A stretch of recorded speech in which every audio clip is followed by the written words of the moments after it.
speak about a very important thing and one of the main first steps which you're supposed to do to come out of depersonalization and derealization. You probably met this word 1,000 times on different forums, in different reports of other people who came out and who recovered now, and also in many other videos. And that's one of the words which really were pissing me off, same like I'm sure pissing off you too, is the word acceptance. So we need to speak about what does it mean. Because usually it seems like, okay, accept it, let it go. So what does it mean? Can anyone explain me? What does it mean? To take it as it is?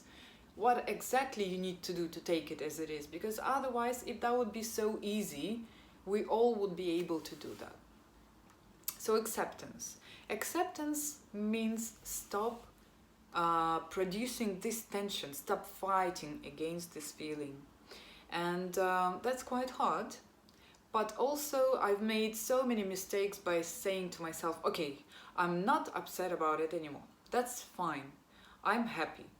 Well, not happy, but probably nothing is going to happen to me. I'm going to relax and it's fine. So in a few minutes, you have this tension inside again. And then you think, oh, it doesn't work. Then you're getting angry why it doesn't work. Then you're getting irritated, then you think it's not gonna change anything, and again 1,000 thoughts, and again the same circle, and next day is the same. So basically you do not understand what does it mean acceptance, and you cannot really do it. So I will give you two examples, and that's two of my favorite ones. One is if you cut your finger and you feel this pain and you're getting very upset. So you look at your finger and you just stop screaming like, just stop it! Can you just recover now? And it will never happen, obviously, because whatever wound and trauma you have, it's not going to be recovered with a click of your fingers. It's not going to be recovered in 5 minutes, and nothing will happen. So basically you're just producing this tension by fighting against this feeling which you're having. And you already have lots of tension inside, which obviously produce this panic disorder and which lead you to depersonalization and derealization. So you're making just more on the top of what you're already having. It's same what you do to your condition. It's same when you think of DPDR and you start to be upset about it. That's exactly what's happening. You're producing tension, you're producing more panic, you're producing more irritation and angriness and negativity towards it, and that's why you still in this trap. So we need to stop that. We need to understand that as long as I'm going to be upset about what I'm having, it's not gonna lead me anywhere. That's just like, it's like you're having a key to open the door but you're not using it. So that's one of the keys. Stop being upset. What does it mean, stop being upset? Because you're still obviously upset. Stop being upset means that you think this way. You think, okay, I have it. And there is nothing, that must be very logical. What can you do about it now? Is there any pill that can reduce this pain? Or that can get rid of this pain? No, there is no pill like that. You can obviously make your symptoms a little bit a little bit less if you take some medication, and the problem is there are many people who do not want to take any medication or they're against it. There are lots of people who really do not get any benefits from the medication, and there are people who have, like me, I had luck with the medication. But again, it didn't help me that much, so that was just relief of some specific symptoms. But then there were like left lots of them after, which I had to deal with myself, and medication really didn't help anyhow with that. So medication again there is no magic pill, there is no other option. There is only you who can stop this tension and just stop burning everything in your mind, stop keeping up with this flame which you have due to excessive production of adrenaline in your brain. So you must understand that you have to think that if you have it, it's okay. Even if it's very painful, it's okay. It's like being in prison and every day, day by day,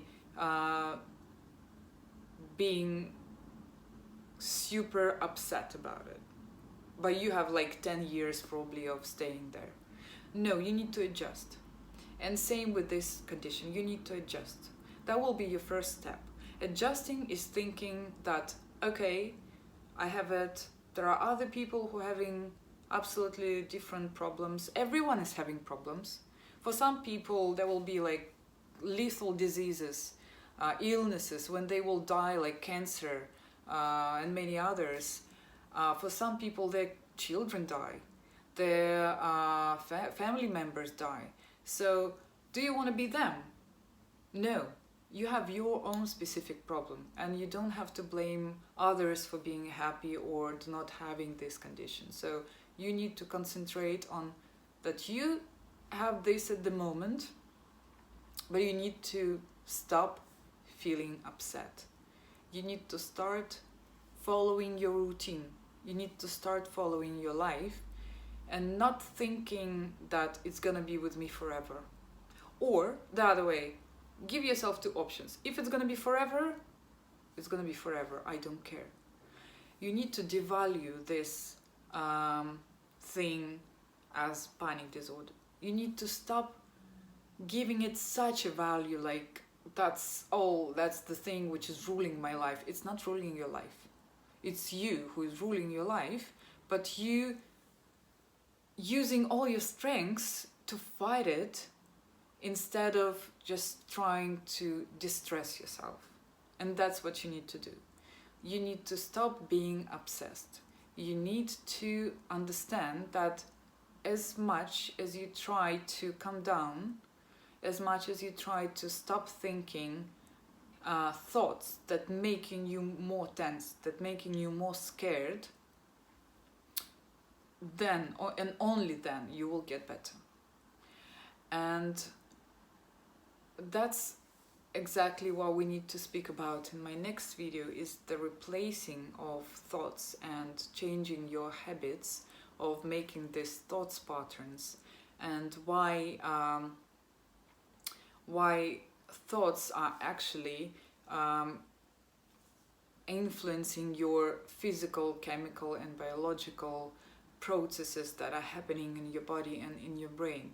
Because it's not only spiritual and motivational stuff when we're talking about being positive. Because I was also like that. I was thinking, what does it mean to be positive? How it gonna change anything?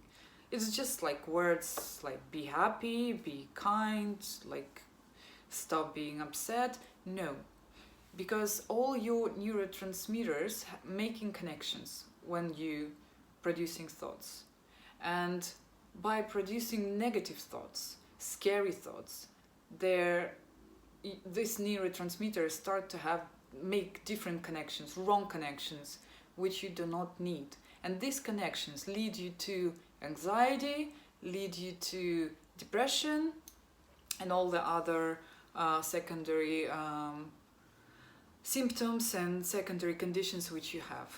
So you now understand that it's not only spiritual talking, it's not only just being cheerful. That's you who are making this tension, that's you who are making these programs, and by having all this tension, basically that's how you're supporting and feeding your fear and production of extra adrenaline.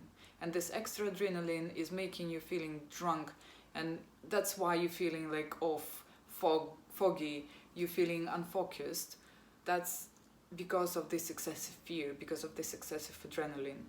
And by thinking it will never go away, I'm gonna be like this forever, that's not my arms, that's not my hands, that's not my face, I do not recognize myself, I'm freaking out, you producing more and more and more of this tension. And you have to replace these thoughts. you have to understand that you need to work hard on your thinking process, on your thinking patterns, and as soon as you will be able to replace them, the logical ones, if you will replace your irrational biological ones and try to stick to it for a bit of a time, then you will start to feel that these thoughts are actually more real to you than the old ones, that everything is so horrible, bad, and so on. So let's remember that whatever we're thinking is really happening according to what's happening in your brain, all these chemical, biological, and physiological things which are happening there. And that's exactly why we need to work on our thought process.